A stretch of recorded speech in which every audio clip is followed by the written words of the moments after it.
The air in the Normandy hedgerows in the summer of 1944 was heavy with chalk dust and the smell of bruised vegetation, and sprinting back toward the safety of their own infantry lines. For the German gunner, the sequence was a textbook success, and added the fleeing, neutralized tanks from firepower kills. The combination of these two events began to fundamentally warp the enemy's intelligence estimates.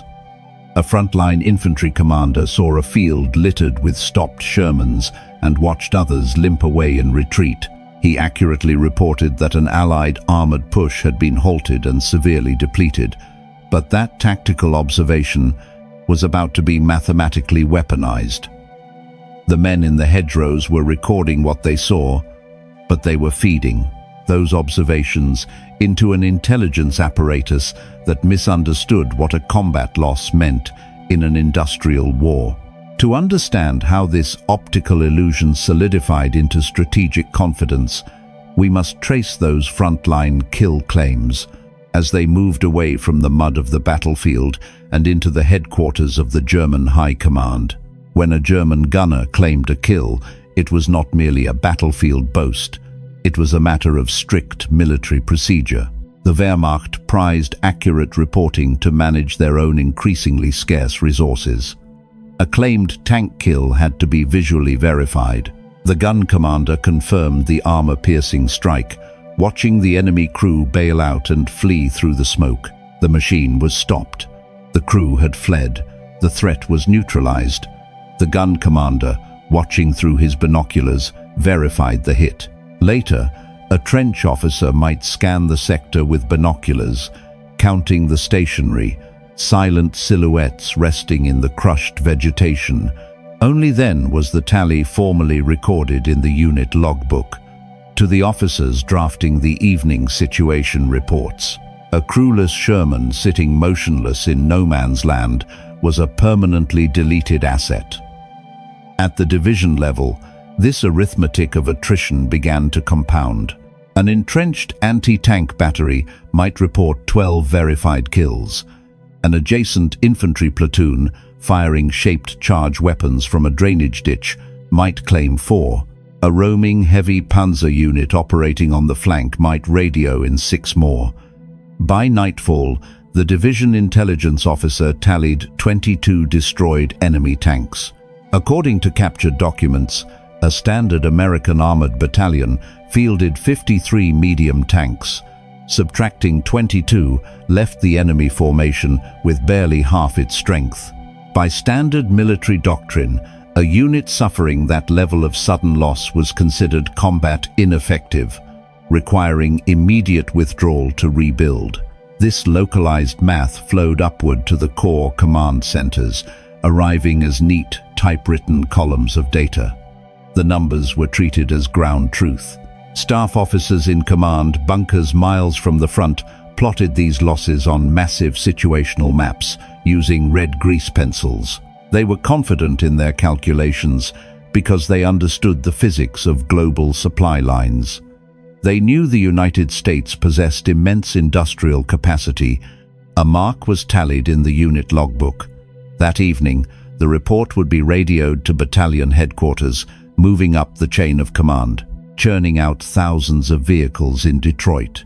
But they also knew that a factory in Michigan could not transport a 30-ton replacement vehicle across the Atlantic Ocean, through a contested beachhead, and directly to a French hedgerow in 24 hours. Furthermore, the German commanders projected their own grim logistical reality onto the enemy. By the summer of 1944, when a German panzer suffered a severed track or a shattered transmission, a severe lack of spare parts and heavy tractors often meant the crew had to permanently abandon the machine. If a simple mobility kill was effectively a death sentence for a German tank, they naturally assumed it was a permanent loss for an American one.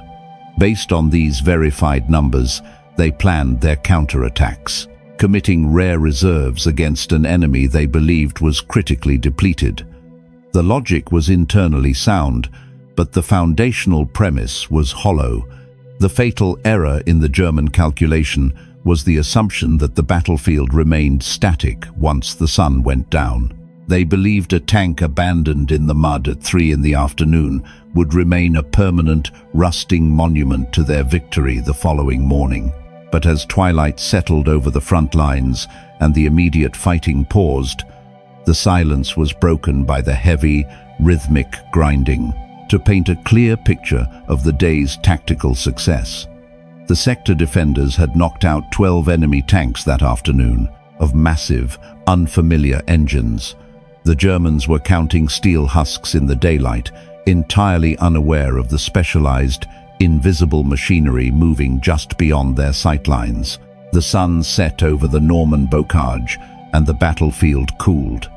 German observers lost visual contact with the silent husks they had successfully recorded as destroyed. But on the Allied side of the line, the auditory landscape changed. The high RPM roar of a daytime tank assault was replaced by the deep, low-geared growl of heavy salvage machinery. The ordnance maintenance companies were waking up. This was the Shadow Army, a highly trained, specialized logistical force operating almost entirely in the dark, whose sole purpose was to steal back the casualties of the day. Retrieving 30 tons of dead steel from contested ground was a brutal, industrial operation. The primary tools were specialized beasts of burden. The M32 tank recovery vehicle was essentially a Sherman chassis stripped of its fighting turret and fitted with a massive A-frame derrick and a 60,000-pound mechanical winch. Operating alongside them were the M26 heavy transporters, colossal truck and trailer combinations with armored cabs, designed specifically to haul heavy armor out of the combat zone. These recovery crews did not wait for the front lines to safely advance. Doctrine dictated that they drive directly into the gray zone between armies.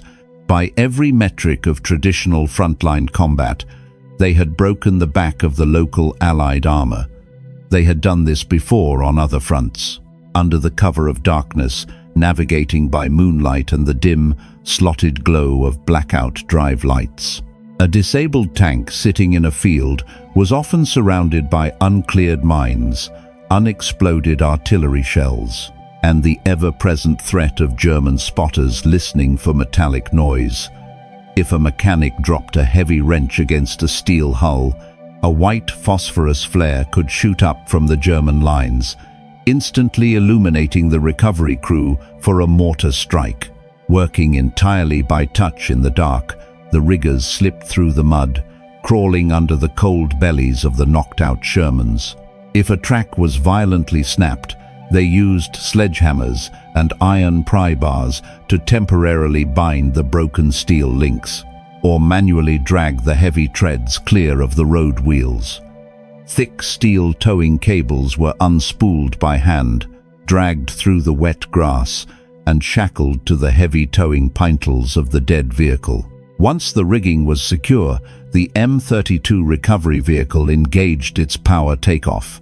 The winch ground its gears, the thick cables pulled taut, and the immense deadweight of the disabled tank was ripped from its crater, and they knew what should happen next. The enemy advance should stall, bleeding out from a lack of armored support.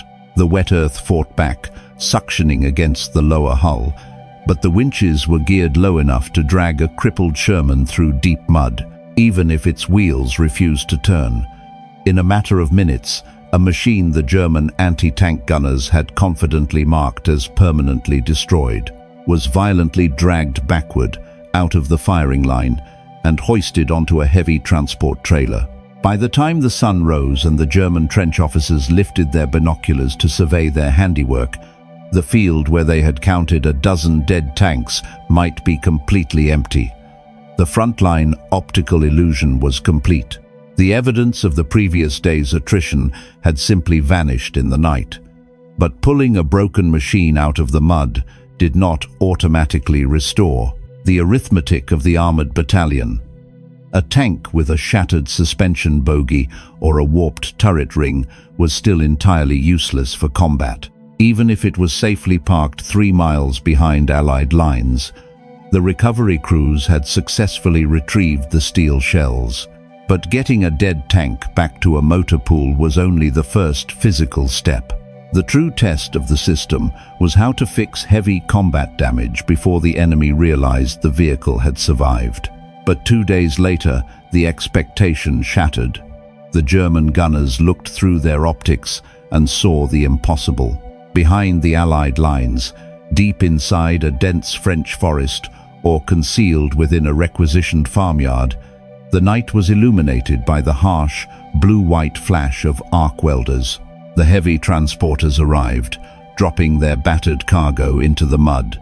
These forward ordnance depots were not clean, orderly factories.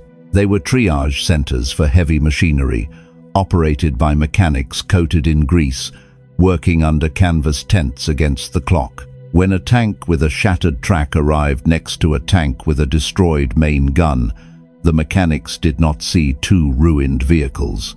They saw one operational tank and a pile of spare parts. The American M4 Sherman was not designed to be an impenetrable fortress.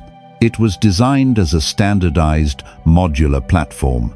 Every bolt, every suspension bogie, every transmission housing was uniformly manufactured. This allowed the repair units to engage in a relentless, highly organized practice of cannibalization. If a German armor-piercing round had destroyed the right-side suspension of a Sherman, grounding it completely, that tank was structurally useless. But if another Sherman sitting in the same depot had suffered a catastrophic penetration to the turret, a fatal blow to its crew, its lower hull and suspension often remained perfectly intact.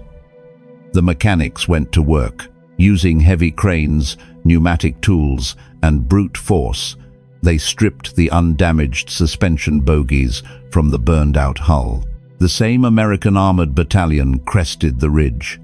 The intelligence reports indicated the enemy had 30 tanks in this sector. They dragged the heavy steel units through the mud and bolted them directly onto the tank with the broken track. Because the mounting brackets were standardized to the millimeter across multiple factories in Detroit and Ohio, the parts fit flawlessly in a French orchard. This modularity extended to the most complex components of the machine. The entire front armor casting of the Sherman, which housed the final drive and transmission, was designed to be unbolted as a single massive piece. If a tank suffered a severe mobility kill to its front end, mechanics could shear off the bolts. Attach chains to the derrick of an M32 recovery vehicle and pull the entire transmission block away from the hull. A salvaged transmission from a different wrecked tank could then be hoisted into place and bolted on. Within hours, the severe mechanical failure was reversed. The same ruthless arithmetic applied to firepower kills. A shattered 75mm gun barrel could be unpinned from its mantlet and swapped with a clean barrel salvaged from a tank whose engine block had been blown apart. The speed of this localized turnaround was staggering. A tank that had been definitively stopped at noon by a German anti-tank gun could be dragged back at midnight, stripped, repaired, rearmed, and refueled by dawn. The blood and ash inside the crew compartment were hastily washed out with high-pressure hoses. The interior was patched with fresh white paint. The German guns had definitively destroyed 12. Simple mathematics dictated that only 18 should remain. Yet, through the morning mist, 30 Shermans advanced, and a new crew of replacements was ordered to climb inside. By sunrise, the recycled vehicle was roaring back toward the front line. This was the hidden machinery that defeated the German kill calculations. The Allied armored strength was not just a product of how many tanks rolled off the cargo ships. It was defined by how fast they could restore their own casualties using the wreckage left on the battlefield. But if this doctrine of heavy cannibalization was so logical and so devastatingly effective, it raises a crucial question. The German military was heavily respected for its technical engineering. Why could their own repair crews not look at their own broken armor and simply do exactly the same thing? The answer to why the German army could not simply copy the Allied repair system lay in the fundamental philosophy of their engineering. When a German designer drafted a heavy tank like the Panther or the Tiger, they aimed for tactical supremacy. They built machines with thick, sloped armor and devastating high-velocity guns, creating weapons that were undeniably lethal in a one-on-one duel. But they sacrificed logistical survival to achieve that battlefield dominance. Their tanks were not modular platforms. They were bespoke, meticulously crafted fortresses. The physical design of the German armor actively resisted rapid field repair. Consider the suspension. While an American Sherman used external, easily accessible bogie assemblies, the German gunners were not hallucinating. They were not untrained conscripts panicking at shadows, nor were they fabricating reports to appease their superiors. The heavy German tanks relied on a complex system of interleaved road wheels. The massive steel wheels overlapped each other in a dense, staggered pattern to better distribute the vehicle's immense weight over soft ground. If an Allied shell shattered one of the inner wheels, causing a standard mobility kill, the German mechanics faced a mechanical nightmare. To replace a single broken inner wheel in the mud, they first had to unbolt and manually remove up to 5 heavy outer wheels. A suspension repair that took an American ordnance crew 45 minutes, with a block and tackle, could take a German maintenance unit 12 hours, often requiring heavy gantries that were impossible to hide near the front lines. Even when a German recovery crew managed to drag 2 broken tanks behind a ridgeline, they could rarely merge them into a single working vehicle. German manufacturing was subjected to relentless, localized tinkering. Factories frequently altered gearboxes, exhaust layouts, and turret mechanisms.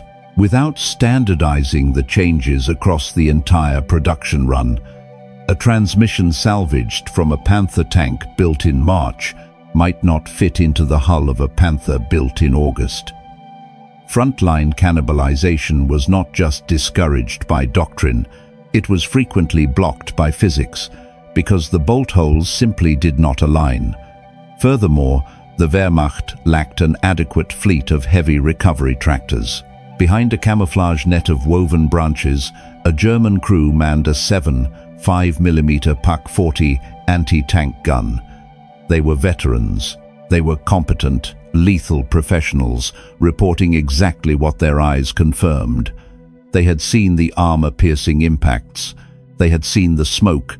Dragging a disabled 70-ton Tiger out of a crater often required shackling it to 2 other operational Tigers, risking the fragile transmissions of all the towing vehicles in the process. This mechanical friction dictated the strategic reality of the armored campaign. When a German tank suffered a firepower kill, it often required a train ride back to a factory deep inside Germany for a comprehensive overhaul. If the front line collapsed and the German army was forced to retreat, any tank that could not immediately drive under its own power had to be left behind. Crews routinely dropped explosive charges down the barrels of their own immobilized machines to prevent capture. Because of their rigid engineering and lack of modularity, a temporary mobility kill for a German tank almost always guaranteed a permanent loss. The intelligence officers in the German bunkers were projecting this fatalistic reality onto their enemy. When their frontline spotters reported a stopped Sherman, the German command assumed it was dead forever because, under their own system, it would be. They calculated the immediate kinetic effect of their weapons perfectly, but they were entirely blind to the industrial resilience of the Allied supply chain. But resolving this mathematical contradiction reveals a grim reality on the other side of the lines. The Allied repair network successfully resurrected dead steel from the mud, but it required living men to operate it. What did this relentless cycle of recovery mean for the replacement crews who were suddenly ordered to climb inside? They had seen the abandoned hulls sitting lifeless in the fields. They knew what a dead tank looked like. For an Allied replacement crew arriving at a forward motor pool in the damp French dawn, the miracle of the ordnance maintenance companies was a terrifying reality. They were handed the requisition paperwork for a Sherman that was listed on the roster as fully operational. But as the new commander and gunner hoisted themselves onto the cold steel hull, the evidence of the machine's previous death was impossible to hide. A jagged, unpainted weld scar across the front glacis plate marked exactly where a German 75mm shell had punched through just 48 hours earlier.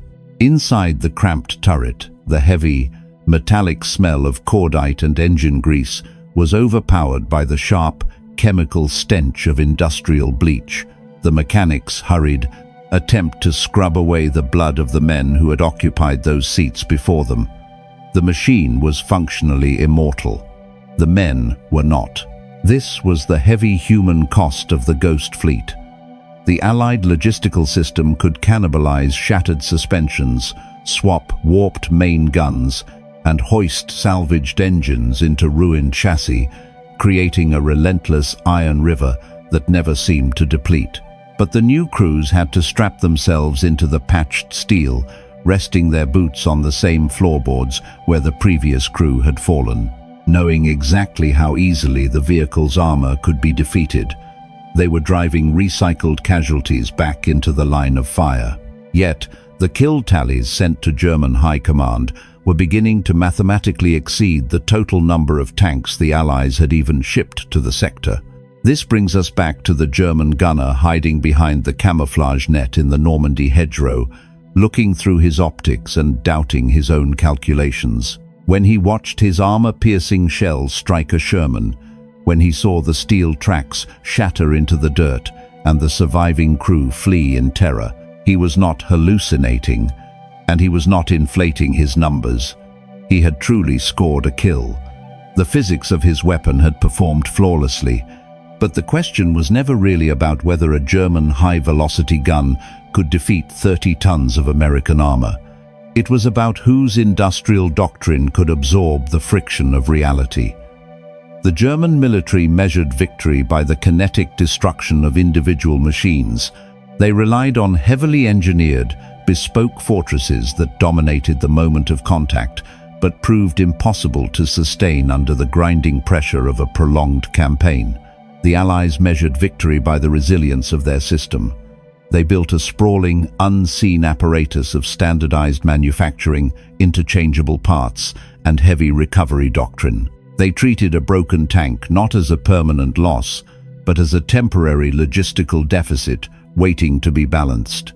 The ultimate difference between a definitive kill and a temporary delay was not decided by generals plotting red arrows on a strategic map. It was decided by the people operating in the dark, contested spaces between the armies. It was executed by the unnamed riggers dragging heavy steel.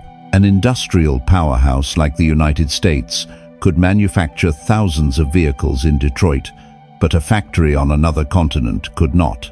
Cables through uncleared minefields, by the mechanics wrestling 3-ton transmissions under dripping canvas tents, by the arc welders fusing salvaged armor in the rain, and by the terrified replacement drivers pulling the levers of a resurrected machine. The German gunner adjusts his traverse hand crank as the enemy armored. Formation crests the ridge once again, the heavy engines drowning out the summer wind. He spots the lead Sherman through his periscope. Through the magnified glass, he does not see the crude, heavy weld sealing a jagged hole in the front armor, nor does he know the names of the fresh crew breathing in the smell of bleach. He only knows that the machine he killed yesterday is moving again today, churning up the chalk dust, advancing inexorably into his crosshairs. Drop a replacement tank onto a French battlefield overnight.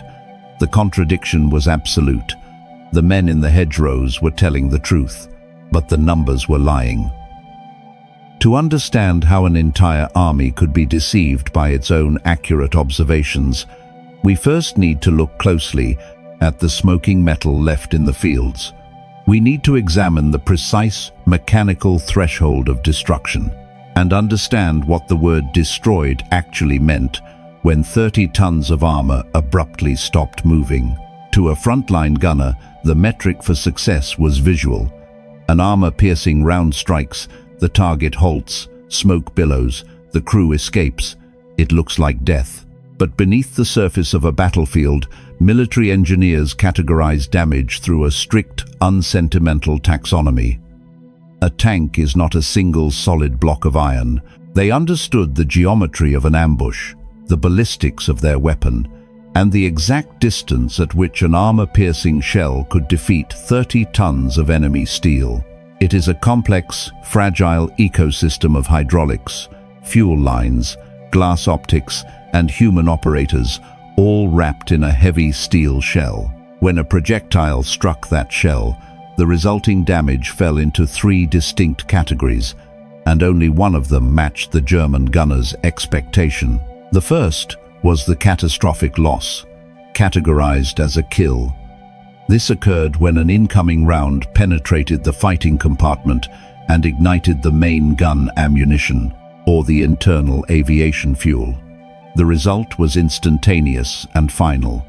A massive internal explosion would blow the heavy cast steel turret entirely off the hull, warping the chassis beyond any hope of repair. The metal itself lost its structural integrity from the intense heat of an ammunition cook-off. A kill left behind a charred, melted husk. It was a permanent subtraction from the enemy's roster, but catastrophic kills were statistically rare. Far more common were hits that produced thick smoke, fire, and a sudden halt, mimicking total destruction. A high-explosive shell detonating against the external suspension might ignite the solid rubber road wheels, creating a towering column of black smoke that looked fatal from a distance. An armor-piercing round might shatter against the thick front glacis plate, failing to penetrate, but the sheer kinetic shock could crack a pressurized oil line or short-circuit the electrical system. Even without a catastrophic explosion, a non-penetrating hit could generate immense kinetic energy. At 600 meters, the target moved into the crosshairs. It was an olive-drab Sherman tank churning up the dirt road. A heavy strike could cause the inside of the steel armor to scab and fracture, sending a high-speed spray of metal fragments called spall ricocheting through the crew compartment. This alone could destroy the delicate gun sights or wound the crew, forcing an immediate evacuation without a single drop of fuel being ignited. This was the domain of the mobility kill and the firepower kill. A mobility kill meant the engine, tracks, transmission, or drive sprockets were severed or jammed. A single 75mm shell could snap a steel track pin no thicker than a man's wrist, instantly transforming a 30-ton assault vehicle into a stationary pillbox. The tank could no longer move, but its main gun could still fire. Conversely, a firepower kill meant the optical sights were shattered. The main gun barrel was bent by shrapnel, or the turret ring was warped. The tank could drive, but it could no longer fight. From the perspective of the men trapped inside the steel box, the distinction between a permanent kill and a temporary mobility kill was irrelevant. In the heat of combat, when a tank lost its ability to move or shoot, it became a stationary target, a highly visible coffin, waiting for the enemy gunner to adjust his aim and fire a second, fatal shot. Standard survival doctrine dictated that the crew must immediately abandon a disabled vehicle. They would pop the heavy steel hatches, throw smoke grenades, and run for cover. To the German observer 600 meters away, its heavy engine noise masking the final mechanical adjustments of the German gun, the gunner fired.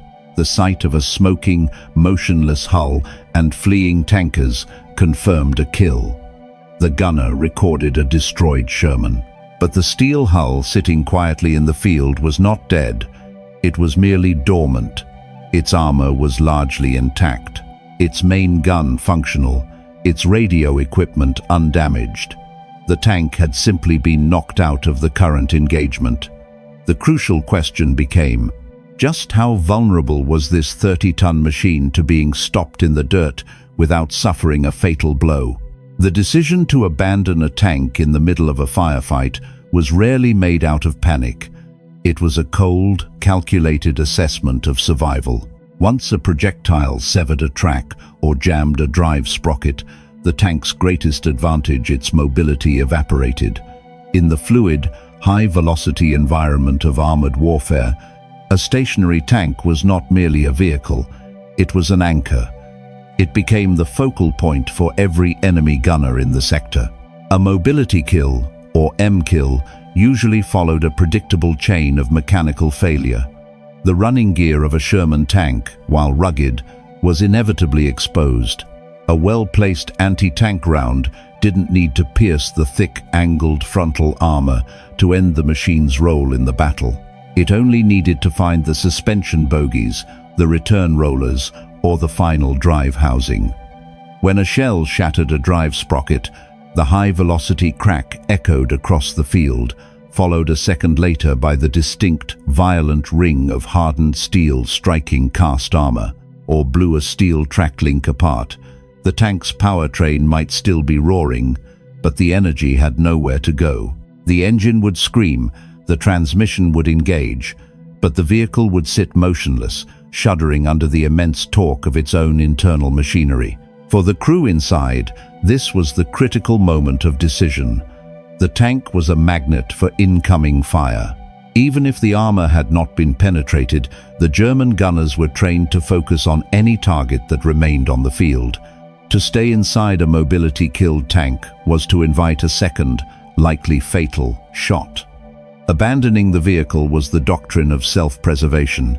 The crew would scramble out the hatches, usually under the cover of smoke, leaving behind a perfectly functional turret, a working engine, and a lethal main gun. To the German anti-tank gunner watching from the hedgerow, this behavior confirmed his success. He saw the movement cease, he saw the smoke, and he saw the crew abandon the ship. In his report, he checked the box for a destroyed vehicle. His battalion commander, looking at the map, saw the same tally. They assumed the Allied armored force had lost a significant asset, a permanent hole in the enemy's line of battle, but they were missing the fundamental disconnect between the event and the recovery. From an engineering standpoint, the tank was not destroyed in any meaningful sense. Through the optics, the result was immediate and undeniable. The American tank violently lurched to a halt. Its internal systems were untouched. The main gun was loaded and ready. The radio was still receiving orders. The tank was not a corpse. It was merely a temporary blockage on the road. The German gunners were reporting a loss based on the tactical outcome of the moment, while the Allied logistics system viewed the tank as a mechanical asset waiting for repair. This created an invisible, massive discrepancy in the war of attrition. The Germans were judging their own performance by the number of empty steel shells left on the battlefield, while the Allies were judging their own performance by the number of operational vehicles ready to roll at dawn. A tank that had suffered a mobility kill in the morning could, theoretically, be retrieved, repaired, and sent back into the line by the following evening. However, a mobility kill was only half the problem. Even if the tank could still move, it was effectively useless if it could no longer deliver fire. The battlefield was littered with tanks that were fully mobile but blind, their sensors shattered and their weapons disabled. And it was in this specific, quieter form of damage that the real confusion of the kill tallies began to compound.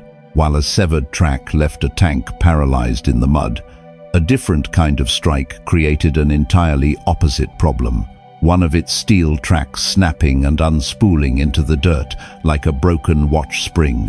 White and grey smoke began to pour from the running gear, The vehicle could still drive, its engine roaring with horsepower, but its lethality was completely erased. This was the firepower kill. Armored warfare requires precise synchronization between heavy machinery and delicate instruments. A tank's cast steel turret was designed to deflect incoming fire, but the mechanics that made the turret function were surprisingly vulnerable. If an incoming high-explosive shell detonated against the front mantlet, the armor might hold. But the concussive shock wave rippling through the steel could instantly shatter the glass prisms of the gunner's periscope. Inside the dark, cramped fighting compartment, the gunner would suddenly find himself looking into a matrix of cracked glass and blackness. A blind tank cannot fight. Even if the optics survived, the physical geometry of the weapon system could be ruined in an instant. The massive turret rested on a precision-machined steel ring, sitting on ball bearings, allowing it to rotate smoothly to track a moving target. If an armor-piercing round struck the seam where the turret met the hull, the immense kinetic transfer could warp that steel ring by just a fraction of an inch. Inside, the gunner would turn the traverse hand crank, only to hear the grinding screech of metal binding against metal. The turret was locked in place. The tank was now essentially a clumsy gun carriage. A moment later, the turret hatches threw open. 4 men scrambled out of the smoking steel box, dropping into the ditch that could only aim by steering the entire vehicle. The most dangerous firepower kill involved the main gun itself. The barrel of a 75mm weapon was precisely bored to handle extreme chamber pressure. If a burst of heavy shrapnel struck the outside of the barrel, or if the driver accidentally rammed the muzzle into a stone wall during a frantic maneuver, the steel tube could slightly bend or crimp. The crew often had no way to visually inspect the outside of the barrel under fire. If they loaded a live round and pulled the trigger on a compromised barrel, the shell could detonate inside the tube, killing everyone in the turret. Once a crew suspected main gun damage, lost their traverse, or lost their optics, they had only one logical option. They put the tank in reverse and retreated from the front line. To the German gunner watching through his sights, this looked like a definitive victory. He fired. The enemy tank sparked. Smoke erupted from a superficial hit, and the heavy machine immediately fled the engagement zone. The threat was neutralized. When the fighting ended, the German spotters counted the motionless hulls left in the field from mobility kills.